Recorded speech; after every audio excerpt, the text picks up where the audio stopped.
Hayi kusho ukuthi nidlinduke embi madoda. Ungalahleka isikhathi esidanga ngikufuna ukhona la. Angazi ngiyaxolisa. Niyaphila uDapoti. Hayi siyaphila mfowethu kungathini.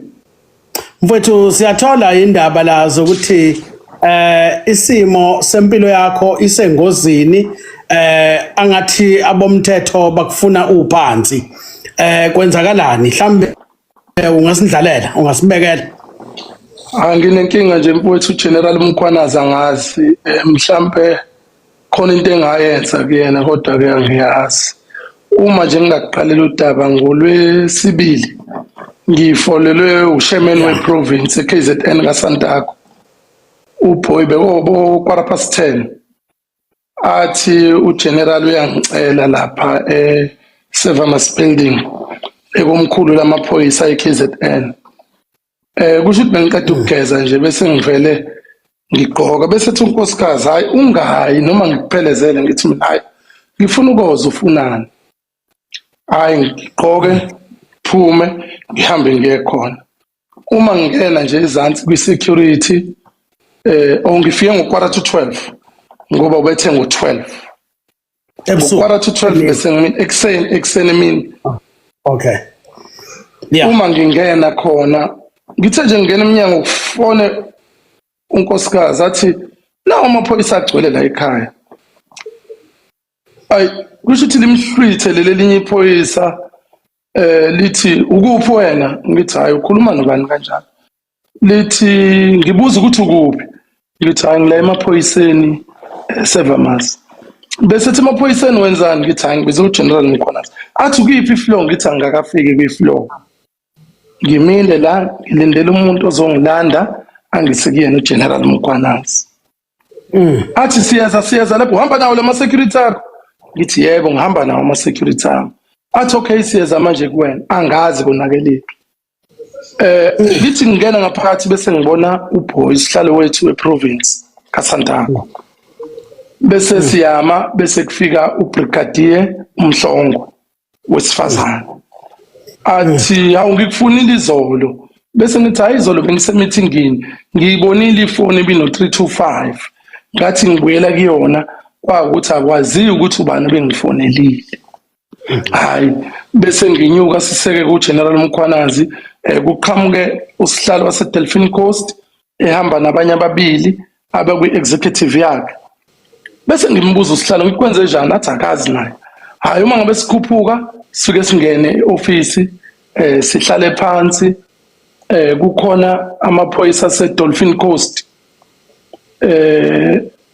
angisakhumbuli kodwa uthe uma ngabe sefika yena uGeneral bese wachaza ukuthi awubani. Njoba ngikhuphuka nje sengiworried ngoba ngilokhu ngifonela bese ngabe ngisayibamba ifoni ekhaya ngithi mina uma ngabe phela kwamaphoyisa busy security le response ufonele naseDurban North police station ngoba lamaphoyisa agqoke uniform kodwa awanawo amagama la ukuthi luubani. Nami futhi uma ngikhuluma nawe afuna ukuyibiza ngayibonga ayibiza ngowarrant. Hayi uma ngingena nje uGeneral Mkhwanazi angena sibingelele kahle bese ebuza ukuthi interview angayikhuluma ngesilungu noma ngesizulu. Bese ngibuka ukuthi khona olunye uhlobo bese ngithi hayi ayikho inkinga ngakhuluma ngesingisi. Bese yalidlala udaba ukuthi hayi unenkinga kune construction laphana eDolphin Coast. Abantu abenza izinto ezirongi uNkululeko Mkhize akekho ayiqale ngixwaye lapho uthi awu le ndoda yasikhuluma ngomuntu wabantu owashona sekwenze njani. Athi uNkululeko Mkhize sikhuluma ngaye owashonela eBhalito ngo-2023 September. Dutshulwa amaphoyisa. Okay, yeah. So uma ngabe ngihleli la akhuluma athi mina angaqondisa asho istory ukuthi kunemavena vinjwayo laphana ungibizile mina nami ukuthi ngizochaza ukuthi kwenzakalani. Uma ngabe seqedile ukulandela istory sakhe bese ngithi I'm confused mina ukuthi kwenzakalani la ngoba ngiconfused. Bese ethi wena nje uthi angikhulume ngesingisi ngithi cha ngididwa isingisi. Ngididwa ilento oyikhuluma ukuthi ngihlanganaphi mina. Hayi kusho bese ethi hayi awukhulume uLephalo azisho naye ukuthi uLephalo because uqala wathi asi-introduce. Uma eseqeda noLephalo bese ethi okay inkampani noGetsemane abangeni la. Kodwa umuntu ofaka uGetsemane iclient yakhe. Athi ufake obani? I-executive yase-Dolphin Coast ngoba i-security company yami ngalesikhathi bevimba iy'moto isuke imile la eceleni. Ibhaliwe igama security company. Imoto enjani evinjelwayo? Amaveni alayisha abantu kusho ukuthi bayowaxosha bathi amaveni awavumelekile ukulayisha abantu noma ngakuthiwa we-construction uma engenalo imark ukuthi is a construction vehicle abawafuna layisha abantu ngoba ayaparate kusho ukuthi bathi is a illegal operate. Okay, right. So Right. ushaman executive bathi hayi thina sivimba imoto. Hayi ngiphinde futhi ngixake ukuthi yini uma ngibuka ke strategy sesetshenziswa amaphoyisa uGeneral Mkhwanazi vele ufika kubiza ukuze ezothi ukubizile awangeza ngala amaphoyisa afika kushaya so bengiyoshawa nje mina straight on Tuesday engaqali futhi ukwenza ungithumelele task force uma ngibuza uthi hayi ubetha izongibiza ngithi ngibiza kanjani abantu abeza ngezimoto ezu8 engamakiwe balwa nengane yami balwa nonkosikazi ekhaya befuna ukuyeba ama safe angazi uyasho ukuthi hayi sine drop safe la ekhaya kuhlala amakhesha bay imoto kodwa ukhiye la kuhlala khona imali asikwazi ukuvuka bayangifonela bathi angilethe ukhiye ngithi ukhiye wani lo ufuna ukhiye awuhlali lapho uhlala kwi security okuyiyona mhla imali ikhishwa eyithathayo ihambise ebank uthi yatshiswa ngani leyo ngithi yatshiswa ngemoto yemali phela imali yatshiswa ngemoto yemali mina authorized company ukuhambisa imali ebank so nje angazi ukuthi uMkhwanazi yini ngiyonile kuyena uma kukhona engikonile ngothokoza nami ukuthi angazise sengikhathele manje uJen inkinga ke ilo 100 million wami lo ngoba sesisebe ama finalini ukuthi bawukhokhe 100 million bangibiza ngeconstruction mafia kusho ukuthi uGeneral Mkhwanazi unento ayitshelwa abantu engingayazi wathatha lokho futhi angingadlali naye yena utshela ubheka icele emfeed information wrong ucommissioner ubheka icele lo kade uminister wamaphoyisa kudala akaze kubheka icele azangithanda yini nibangani naye sibanga ukuthi mhlambe successful businessman uma ngicabanga akababa umfundi phela umuntu ophumelelayo mina mbomvu ngiyaphumelela futhi ngiphumelela uyabona namanje ungabona ukuthi ngiyihlalele kuphi ngihlale bangivele ngasuka eThekwini ngayihambela ngihleli nje ngikhululekile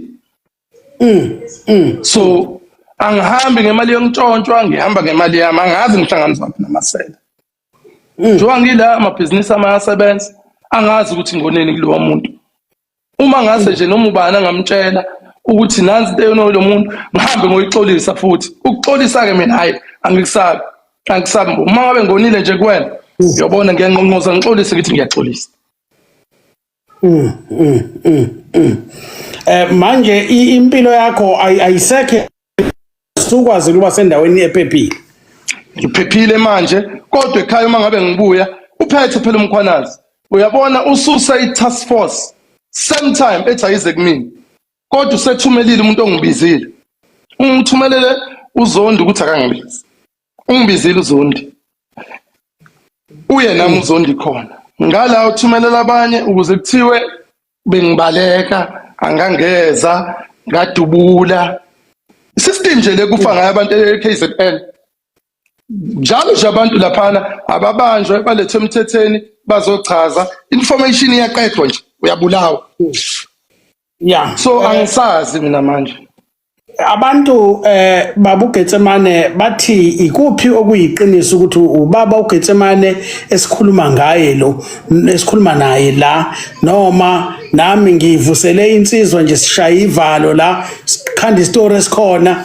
uGetsemane lo wamatekisi osihlalo eNanda uyena uButhomas ngosihlalo eNanda okade ehlanganisa ama association now 3 ewameja 3 nako lokho ngisugeneral sengibuza ethe eNanda ngiyahlupha nasemawodi ngadideka ngathi kanti unamatekisi uGeneral angisazi manje mina uthi mina ngiyahlupha eNanda mina eNanda uma ungacinga noma ubani uthi akangene la uthi ngiyahlupha ngimhlupha ngani ngoba mina imina olethu ukuthula eNanda 10 years ngiphethe eNanda ngifike ku2 years wokuqala sengiphatha amathema amabili ngokomthetho bekufanele ngiphume kule ngokwami voluntary awukwazi uma ngabe kade umatch ama association amaningi bese uvela uyaphuma ushiya abantu abangazani bangincenga bathi bayacela ngibakhulise kulokhu ngoba ngisho ikomiti lethu kulokhu mangase ulibukele nezingane ezincane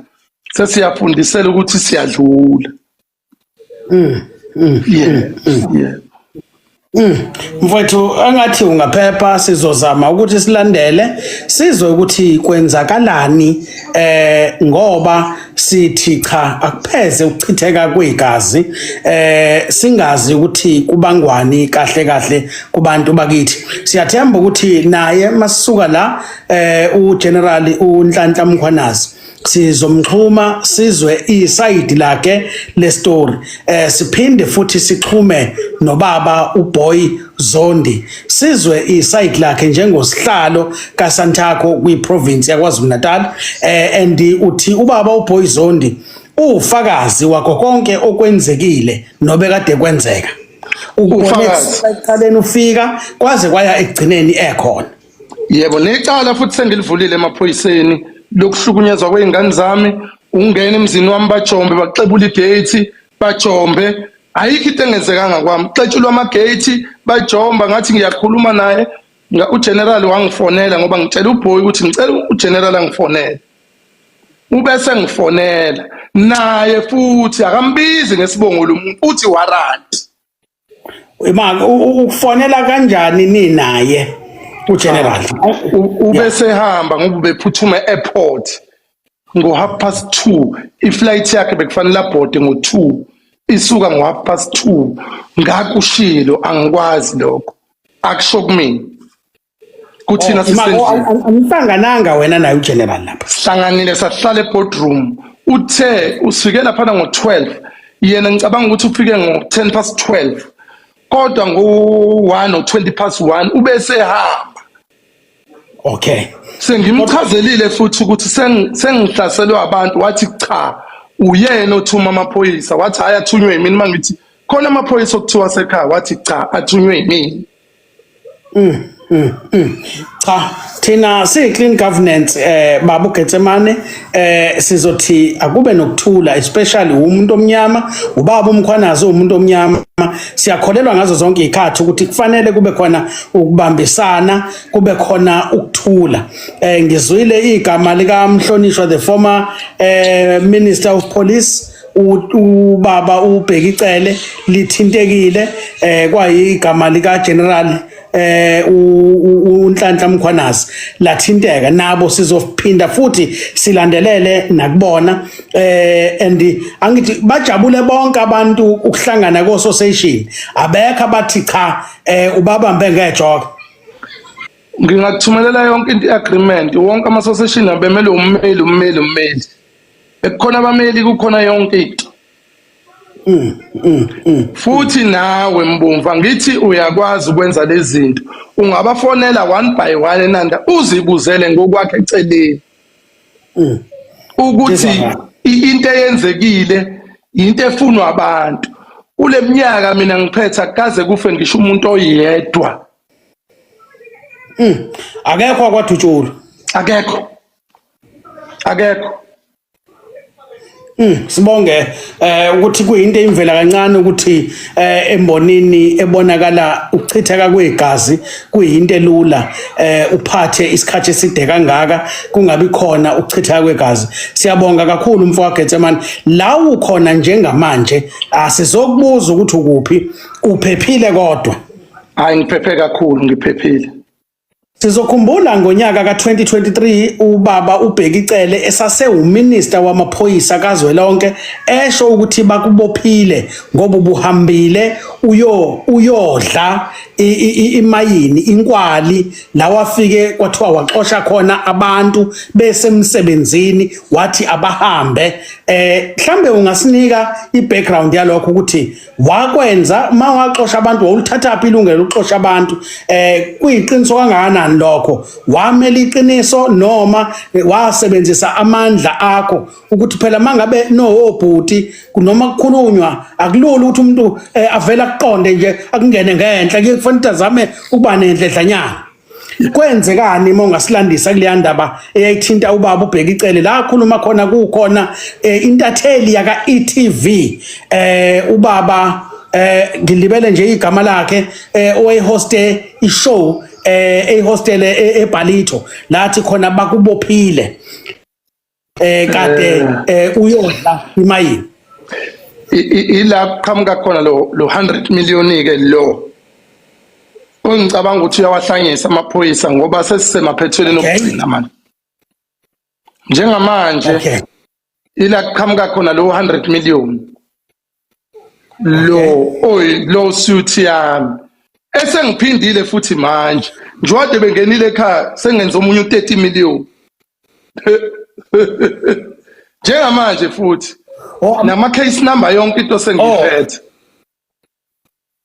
njengamanje sengiphindile futhi right ama lawsuit la uGeneral Mkhwanazi liability ku state uzosishaya siqumbe phansi ngoba uGetsemane uzoloku efuna imali nje ngifuna u30 kuloko sengiyifakile izinto namhlanje enkantolo zifayiliwe namhlanje so le akhuluma ngayo icala babelakha nakhona ngangithunyelelwe iTRT yese province angangehle emotweni yami ngoba iAmad ngalinda kwaze kwafika amaphoyisa asemtshebheni athe mangabe sekufika amaphoyisa asemtshebheni kwayimangehla emotweni kuthe uma ngabe kufika kwafika uGeneral Mgobhozi ehamba nephoyisa uCaptain Thomas Digby bangibopha ngomsombuluko enkantolo engaya ngawo inkantolo ya striker of rule kusho ukuthi angenanga ngisho enkantolo mina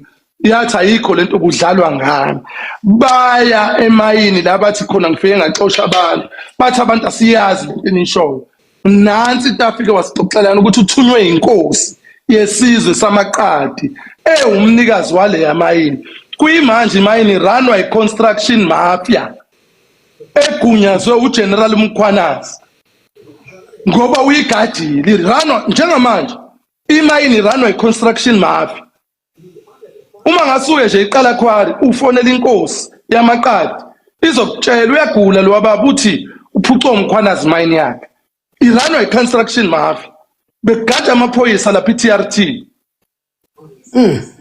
imayini le yakuyimanje igadwa idliwe iconstruction mafia okay lelicala elalikhulunywa lapha ya kwakade kuyinto engekho wena wawuthunywe inkosi yamaqadi emayini yebo ngangithunywe inkosi yamaqadi ngamnikeza incwadi bathi ifraud ngamnikeza yonke into yeza inkosi yazobatshela ukuthi cha ubethunywe yimina bathi lento ifraud yathi inkosi cha ngalanda nestembu yayovula ioffice ngo1 ebusuku yabuya nestembu yathi nasi istembu engistempe ngawo lencwadi enibonayo bathi cha lencwadi ifraud so it's a long story engazi ukuthi ngoba Mbomvu niyakhuluma naye uGeneral Mkhwanazi futhi wangakini ngiyocela ukwazi uma kukhona okurong engakwenza ngixolise phela uma kuyicala ngiboshwe Hosuthi wangakithi wase South Africa ubaba uGeneral wako Maritzburg wangala ko Maritzburg ngakini kodwa is South African yebo sengiyasha ngithi nami eNanda umkhaya bami Okay, hayi ngizwa kahle. Sengisho ukuthi ni uline owodwa nami mangabe ubamba ngala ngo North Coast ezangakithi. Hayi salute. Hayi. Yeah, inkosi yamaqadi nje yikho ngithi inkosi yami ngoba Hayi. ngiyakhothama lapha. Ngizwa kahle. So indaba yenkosi igcine ingalunganga leyo nto imayini nje ukuthi ranwa i-construction mafia njengoba sikhulume yagcina ingalungisekanga. Inkantolo inkosi namanje idaba lwayo salifaya inkantolo kweyithatha isikhathi. Ikhala zonke izinsuku bokuyifonela iyokutshela ithi ngiyakhala ngarojwa imayini yami. Ngaphucwa. Hayi ngizwa kahle mfoka Getsemane sifisa wena nomndeni niphephe siyathemba ukuthi amaphoyisa ase South Africa ayosebenza ngokukhandleka ukuthi aqinisekise ukuphepha ngoba umsebenzi wawo is to serve and protect all citizens hayi abathize including nawe nomndeni wakho sibonga ukuthi uqinisekise ukuthi eminyakeni eyishumi uphethe akukaze kuchitheke igazi ngoba okubalekile ukuthi kungachitheki igazi kubalekile ukuthi ngoba igama lomkhuzi wamaphoyisa kwaZulu-Natal liyela lasebenziseka enkulumweni yethu naye sithole isayidi lakhe le story ukuthi yini ngempela eyenzakalayo kwenzakalani sikwazi ukuthi ke indaba siyisonge kanjalo sicela la ukhona uphephe kepha siyakholwa ukuthi uphephile sicabanga ukuthi amaphoyisa khona angakwenza ukuthi akwazi ngoba umsebenzi wawo ukuvikela siyabonga kakhulu umfoka Getsemane ngethuba osiphe lona lokuthi ukwazi ukuthi uchaze istory sakho siyathemba futhi uzophepha ubuye ukwazi ukuba ubaba emndenini ube usihlalo ku-association ucontribute positively kwi growth yomuntu omnyama ebusinessini lomuntu omnyama siyabonga kakhulu ngesikhathi sakho baba uThomas Getsemane usihlalo kuthiwa yini association omusha Inanda Taxi Owners Association sihlalo we Nanda Taxi Owners Association siyabonga kakhulu bhuti sicela uphephe la ukhona kanye nomndeni siyabonga Wembomvu enye inkinga abantu sebengibisile ngibheke kwi-province kusantako ngiyocontesta lapha ucontesta bani kuBoyzone ucontesta ba uyena impela unondaba usihlalo wethu bathi abantu bacela ushintsho yabona inkinga ziningi hayi angeke ngisho ukuthi ngithini unondaba sobe sinaye la kusasa ngiyathemba naye la ekhona ulalele uyayizwela sengizokubuza nje ngoba ukhona la abashayeli kunensizwa ekuthiwa umfoka Nkomgodole umfoka Mdletshe okhulumela abashayeli embonini owaye wakhala wathi imali enikhokhela abashayeli ziphansi ngendlela ethusayo kukhona la behola khona 450 ngeviki no 600 wayesephinda futhi kukhalwa ngento ukuthi driver bayacebeka ema office ka-association bahlawuliswe 1500 noma 1000 for ukuphatha kabi ipassenger kepha ama-passenger wona akukho la ekwazi ukuthi aripothwe khona mayengenzi kahle uthini wakho umbono eyakho impendulo njengomqashi wabashayeli abahlukumezekile abaqala ngo3 ekseni uma iskofu nje sifaka yena eyiface bavuka ngo2 abanye bavuka ngo3 baphinde bashayise ebusuku uthini wakho umbono lapho impendulo okay Mbomvu mina kuzobe ngathi ekhaya bonke odriver banama payslip ekhaya odriver bahola ebank ekhaya odriver banama UIF angazi noma uyangizwa Mbomvu ngilalele kahle baba banama UIF eNanda lonke ipassenger line number yami ukuthi ngikuphe emhlabeni ka WhatsApp lonke ipassenger wonke udriver 24/7 ifoni yami ngiyayivula ngilalela ivoice note icomplain yepassenger ngiattenda same time ngusihlalo kodwa ngifana nerank marshal kubona ngoba mina always customer is right ngimxhumanise no driver mangabe kufanele u driver ukuthi silithethe khona lapha icala ngimbuze ngimyala umfana ne passenger khona yaphaphalaze ngibone ukuthi lithathe ngomoya bese chazela nalokuthi hayi wena obenephutha la. Bona umfana ugcine esephuma endleleni kodwa umuntu omgcinise usumphushela lapha wena. Ngicela ubuza ama passengers eNandi ukuthi likhona yini elingenayo inamba kaBaba Getsemane. Ngicela ubuza uassociation oranwa eNanda ukuthi unjani. Ubuze nje noma ipassenger babe kunomuntu omaziyo noma isihlobo sakhe sisenanda. Uthi ubani ophethe eNanda uzokutshela.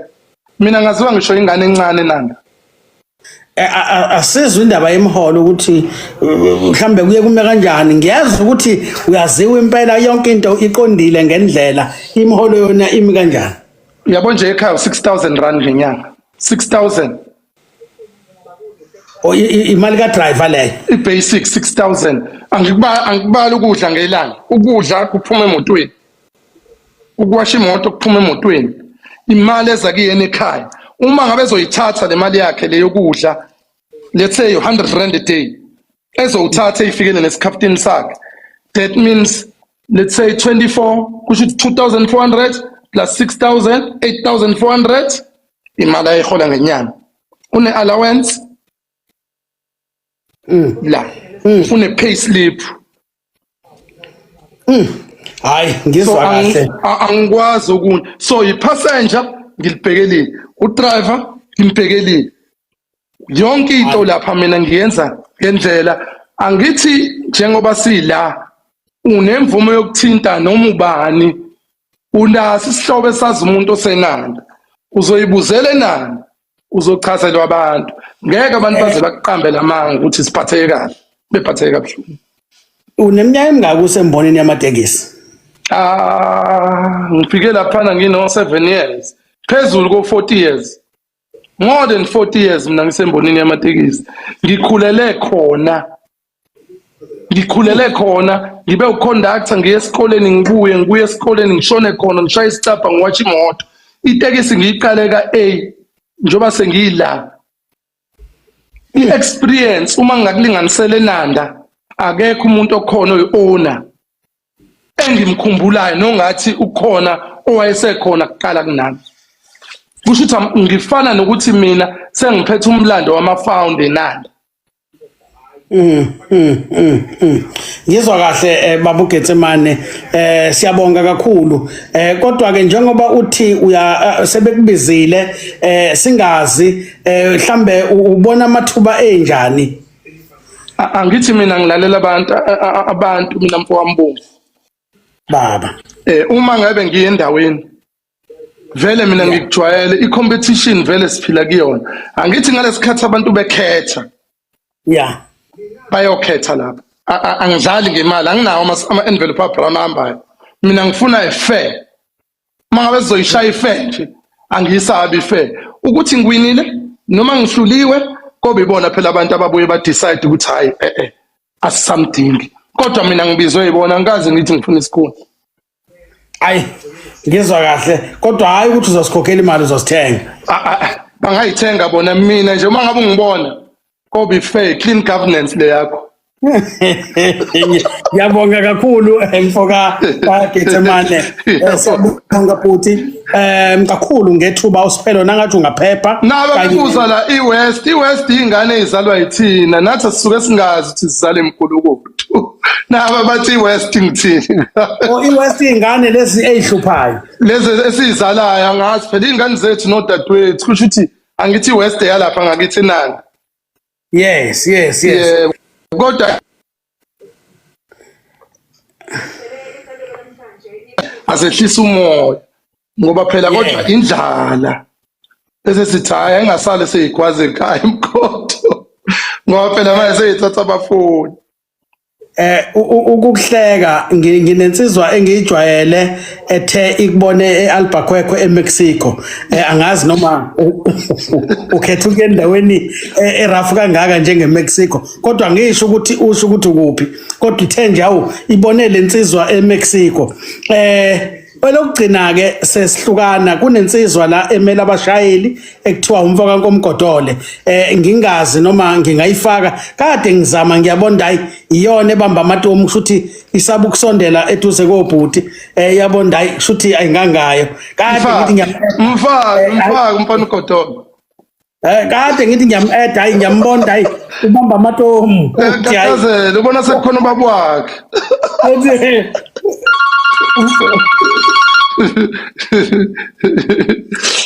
Bonke umkhotholo.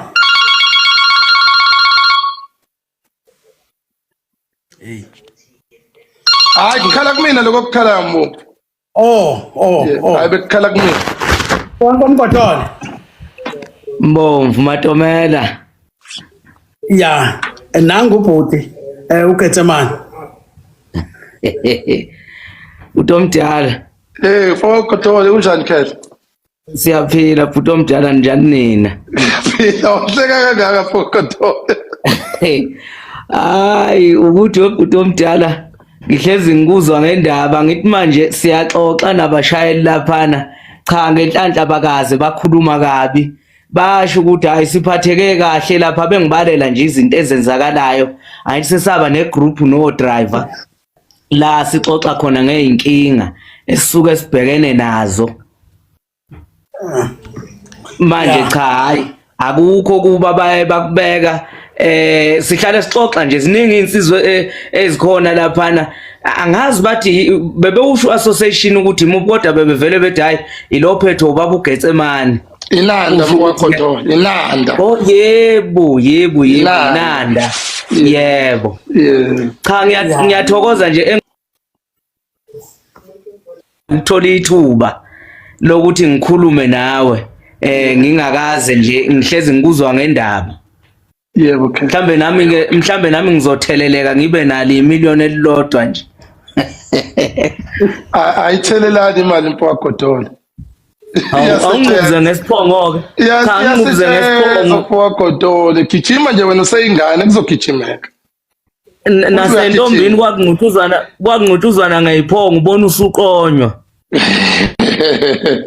Cha kodwa ke umuntu omdala cha ngiyathokoza nje ukuzwa indlela okhulume ngayo in terms of driver indlela okhulume ngayo ukuphatheka nje kwami ngoba phela into ebalekile iUIF hayi lento ukuthi udriver ukuthi uphuma neUSB emotweni esebenze 10 years emva kwalokho uyophuma neUSB uyazi ungabezwa abantu besho kanjalo ucabanga ukuthi wena mhlambe benza ihlaya bakhuluma iqiniso elimsulwa ukuthi udriver uma ekaxoshwa ayikho into ayehla nayo wehla nje neUSB kuphela kuyaye kusicikeke lokho umuntu uma ekhuluma kanjalo kodwa basuke bekhuluma iqiniso engikubongayo yikho ukuthi lokho kuchaza ukuthi odriver bane payslip bane UIF ngoba uma une payslip uyakhona ukuthi wenze ezinye izinto mhlawumbe uyithengele imaterial ufuna ukwakhe ekhaya payslip ikhona izinto ezisithokozisayo lezo njengalezo ikhuluma izona izinto singabashayeli esiyaye sizicele ukuthi asisucindezelwa ngoba ngiyeke ngabuza einsukwini kumbomvu ukuthi udriver iliphi nje ilungelo elilodwa ekuthunalo ngoba ngaso sonke isikhathi uhleze ecindezelwa kanti nawe uyadinga ukuthi ethola ihlomba azokhalela kile uma enenkinga ukuthi hayi lana ngathi sinenkinga siyacetha isilungiselwe lana la mfowethu ngicela ukuchazela lento khathi uzoyizwa yebo inkinga ayikho kuthina amatekisi ngiyeka UIF taxi industry is not regulated ngabuza ngathi udriver uhola malini bathi noma 3000 ku UIF bathi from 3000 rand is not regulated. So uma ngabe uya umnikazi wetekisi lapha ya bakutshela ukuthi itekisi is not regulated lento engikutshela yona into engiyaziyo mina engiye khona ngathumela kwabuya kwathi itekisi ayikho regulated. So njengoba ubona Godole sithi ngibheke lapha kwi province kaSantako izona zinto eziyolukiswa ke lezo sengixoxela namapolitiki ke mhlambe wona lawa angijahisa ubona ngijahwa nje left and right. Yeah. Kodwa umbombo wasekwenza wakhala sekwenze njani phone Godole? Cha nami umbombo sengiyafisa ukuthi eke lichaze lolu hleko lwakho ukuthi limayelana nani ngoba khona inkulumo elihamba nayo. Hayi khona. Yazi ukuthi ningixolele bobuti bayadelela abantu bama comment bathi bayaqala ukubona uGotole hayi manje Mbomvu cha hayi ukuthi ngiyagodola kanti inhlonipho ngithi angazi Mbomvu ukuthi nginayo manje ufuna ukwenza cha waziwa yimina mfowethu uyazihloniphela wena hayi baba Getsemane sikufisela inhlanhla ukhetho lungo-August kodwa nangomela abashayeli kwaZulu Natal asimuze uvo lakhe ukuthi uthini nangu ubaba uGetsemane uthi sebembizile bathi akazophatha bewusihlalo kanti nobaba uPoizondi ngathi angazi noma basafuna abuyeleni abanye nithini nabashayeli vuka cha Mbomvu angithandi ukuyiphawula leka Santaco mfowethu angithandi ukuyiphawula Mbomvu wena ngathi ufuna ungifaka emfuleni omkhulu manje bese wena uqeda uyivumela hayi ba hayi cha futhi omdala kulena eniyakiyo hayi ningixolele semncane kakhulu angikwazi ukuyiphawula mhlambe kofika ikhathi la ngoyiphawula khona cha okwamanje inkosi yami ngiyabonga uthi Getsemane siyabonga kakhulu uphephe mfowethu nomndeni la ukhona sibongela kubabukele emakhaya uzogcina abashayeli beBolt noUber nithini ngabo ngoba bathi bayithola behlukumezeka kwesinye isikhathi uBolt noUber awukho emthethweni Mbomvu. Okay, it's illegal awukho nje emthethweni kodwa basebenza abafowethu okubhlungu bahamba bathatha imoto lapha ngo10,000 rand bese betshontsha abantu ngama7 seater uBolt noUber layisha umuntu oyedwa anginayo ke inkinga yomuntu layisha umuntu oyedwa kodwa khona lama7 seater sebewalanda futhi laba kade bedrive ama taxi bona bafike bathatha labo 7 seater bahambe besebenza izitafu mangabe ngikhuluma nje umhlanga kuwo wonke ama station aseNorth uphelile straight iwona othatha bonke abantu bamatekisi and izona zonke lezi zinto lezi ezifuna ukulungiswa mangabe uyilungiswa uyavinjwa construction mafia bhatata yini construction mafia businessman njengami ze construction mafia mina Mbomvu ngikwi property eThekwini nama property more than 80 properties I invested with properties more than 80 mina ngomuzi go Hillcrest go Kloof Pinetown Mhlanga akukho edrobheni ama flats lonke ugudla lapha eBhishi ungacheka uGetsemane Family Trust is the owner of the thing imali nje wangihleli la mina ngithola imali ngamatekisi ngikhokha uSARS ngalendlela personal ngiyawukhokha trust yawukhokha inkampani zami ngine security company main source la ngithola khona imali is properties nginama property mina freehold ungena imali every month nginabantu engibaretisayo why should I run ngigijimele zonke lezi zinto ama construction mafia umuntu owenza construction unkosikazi wami ngiyenza construction ngoba ngiyaza ngifuna uyena owenza construction uyakha mangabakha uyasebenza angiyenzi because angiyazi mina ngi-understand the security because ngazi ilungelo lami ukuthi right the wrong general mkhona nje wrong lento ayenzayo kufanele ayiyeke ngoba izomkhumula amamendlela akhe akayiyeke nje le nto ayenzayo ayihle kakhulu but bengimthemba kakhulu uGeneral Mkhwanazi kodwa ubukeke banabantu uchema kalulu uyakhohliseka uyasebenza ngempela kodwa senginokushaya khala mina futhi lokho ngisho ngathi uyangithola sengishaya amakhala manje kulokhu hayi ngishaya amakhala isystem abeyishaya ile yokubulawa abantu ngaya amaphoyisa nginama footage yonke into ngikhuluma ngento nginama camera kwami awa next door abeblockiwe angazi kanjani I think le moto zabo zinama jam but mina nawo wami sengiwa downloadile icala sengilivulile nase police station yonke into sengiyenzile because yonke into ngifuna kube umthetho ayochaza ukuthi yini abayifuna kumina why bezemzini wami beqhula ama gate belwa nengane yonke into bekhona ingane zonke ingane ezingazikho hlala esikoleni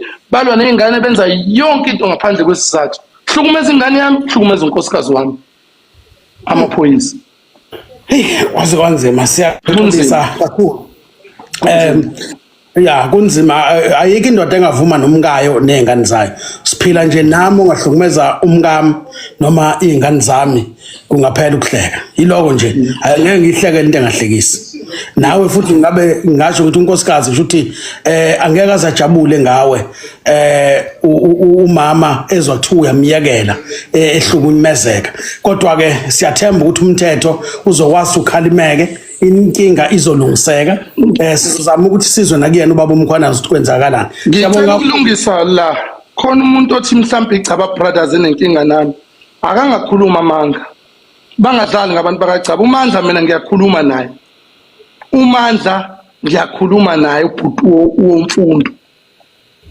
uMandla uyena ngiyakhuluma nobhuti wabo omdala ngisho uRoma anginankinga mina nabantu bakaChaba bangathi abantu uma ngabe befuna ukudivide mhlawumbe ufikile kumina uMandla wangichazela akanankinga akaze saxabane nami okwenzeka kumina nomfundo wayengangazi waxolisa so angiyazi lento lokufakwa abantu bakaChaba njalo angiyithandi uma ngabe nginenkinga nabantu bakaChaba ngobhekana nabo noma benenkinga nami bayobhekana nami asingafuni ukudlala abantu phakathi nendawo benze ibridge la so that bezocosha phakathi kwethu hayi la ku TikTok ekukhuluma nombani angithi abantu abazi ukuthi ubani ubani umuntu nje uvela vula umlomo asho into ukuthi akayisho ukuthi uyanuka umlomo noma kunjani uyobona sekuphela ukukhuluma kanti ezinye izinto isisi ukukhuluma ungena sidinga abantu abafunde ukulawuleka njengoGodolo ngiyabonga kakhulu futhi uGetsemane ngiyabonga kakhulu mfoko Mdletshe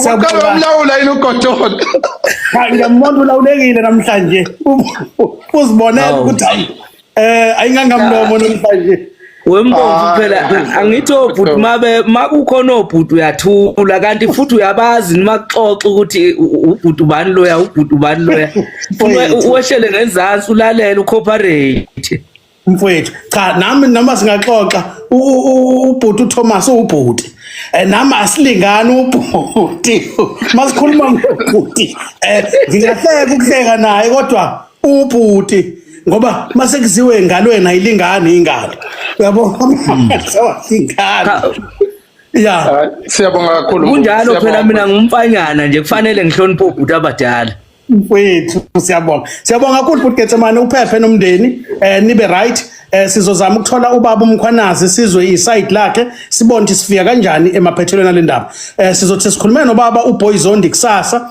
siphinde sikuzame ngathi sobe sisimtholele nobaba uMkhwanazi sizwe ukuthi inqubekela phambili ithini endabeni yakho nomndeni yokuphepha siyabonga sibonge mfowethu uthe konje uhamba uyabona nje mbomvu njobe ubuhleka kangaka ngicela kungabi khona ivideo ezoqhamuka emva kwalolu uhleka unalo la ungisaphaze ngiyacela ayifuni leyo nto leyo uNkulunkulu akubusise ngiyabonga kakhulu siyabonga futhi Getsemane sibonge nakukhaya siyabonga kakhulu bantu bakithi